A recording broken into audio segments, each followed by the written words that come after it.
એક તમારી દ્રષ્ટિ જોઈએ અને તમારી મક્કમતા. મક્કમતાની વાત કરું તો અમદાવાદનો રિવરફ્રન્ટ લગભગ બધાએ જોયો હશે, નહીં જોયો? જોયો ને? પહેલા જોયો હશે.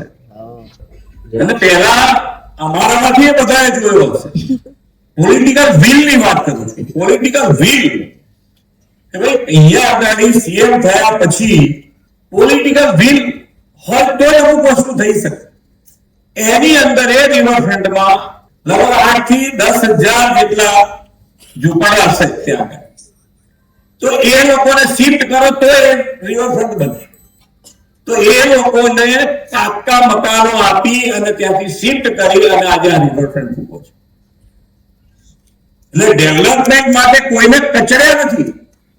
એને પણ ફરીથી પાછા બધા મકાનો આપ્યા છે ને એની અંદર ડેવલપમેન્ટ કર્યું છે. બાકી તો ઘણા આ જોયું હશે, ઘણા ફોરેનર ફરી આવ્યા હશે.